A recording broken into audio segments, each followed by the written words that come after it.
और इस बीच बड़ी खबर आ रही है, आरजेडी प्रदेश अध्यक्ष जगदानंद सिंह इस्तीफा दे सकते हैं। सूत्रों के हवाले से यह खबर है, जगदानंद सिंह इस्तीफा दे सकते हैं पद से। बेटे सुधाकर सिंह के इस्तीफे से नाराज हैं जगदानंद सिंह। लालू प्रसाद यादव से दिल्ली में कर सकते हैं मुलाकात। आज शाम पटना से दिल्ली हो सकते हैं रवाना।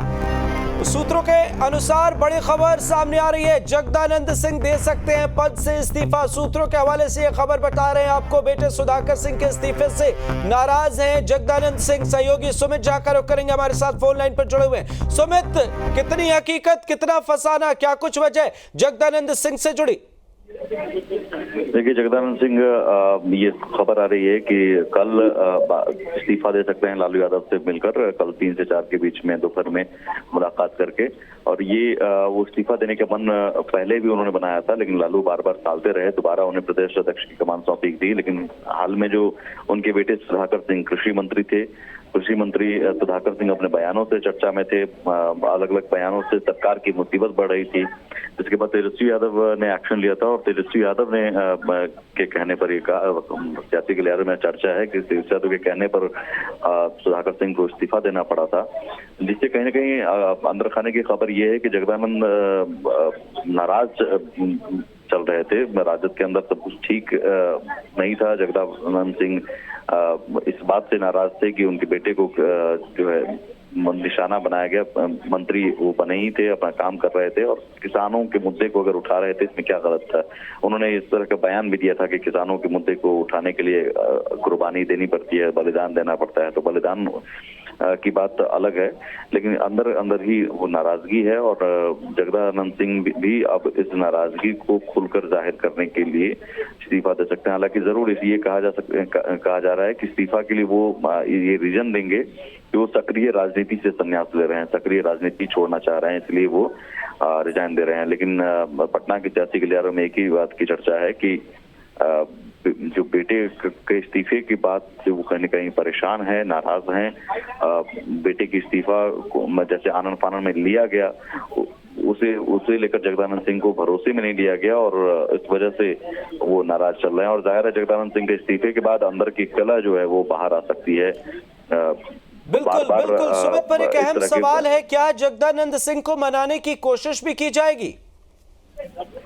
बिल्कुल, मनाने की लगातार कोशिश की जाती रही है। इससे पहले भी जगदानंद सिंह को दोबारा प्रदेश अध्यक्ष की कमान सौंपी गई थी, लेकिन उससे पहले भी वो जगदानंद सिंह अपनी स्थिति साफ कर दी थी कि दोबारा वो प्रदेश अध्यक्ष नहीं बनना चाहते हैं। लेकिन लालू यादव ने फिर से मौका उन्हें दिया और उन्हें जिम्मेदारी दी।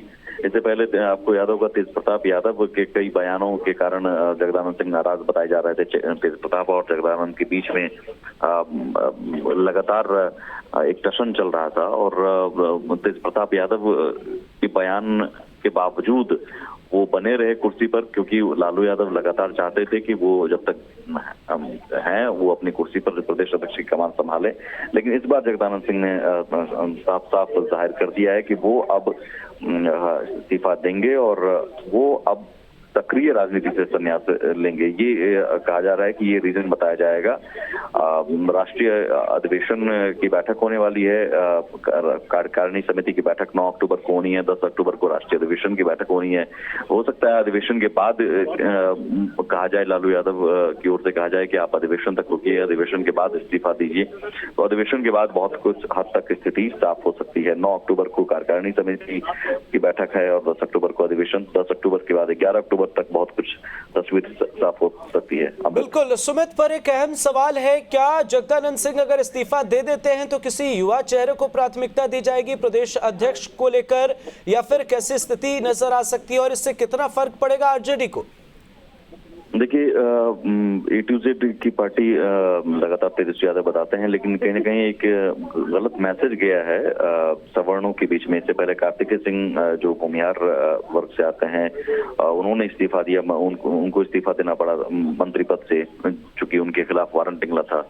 उसके बाद अब सुधाकर सिंह राजपूत वर्ग से आते हैं, जगदानंद सिंह राजपूत वर्ग से आते हैं। तो सवर्णों के खिलाफ एक गलत मैसेज आएगा। कोशिश ये रहेगी कि लालू यादव की कोई कोशिश ये रहेगी किसी तरह से अभी मना लिया जाए, क्योंकि आने वाले दिनों में अभी 3 नवंबर को मोकामा और गोपालगंज में चुनाव होने हैं और मोकामा और गोपालगंज दोनों सीटें ऐसी हैं जहां सवर्ण निर्णायक भूमिका में रहते हैं। तो पार्टी नेतृत्व नहीं चाहेगा कि मोकामा और गोपालगंज चुनाव से पहले, उपचुनाव से पहले इस तरह की कोई कदम हो, इस तरह की कोई तस्वीर बने जिससे सवर्णों के खिलाफ गलत मैसेज आए। राजपूत वर्ग में एक अच्छी पकड़ जगदानंद सिंह की मानी जाती है। तो बिल्कुल कहीं ना कहीं यहाँ एक सियासत ये भी नजर आ रही है कि दबाव बनाने की भी कोशिश हालांकि की जा सकती है, या फिर सियासत के बेहतर खिलाड़ी हैं जगदानंद सिंह। हालांकि ये तो आने वाले वक्त में पता चलेगा। बहुत बहुत शुक्रिया सुमित इन तमाम जानकारियों के लिए।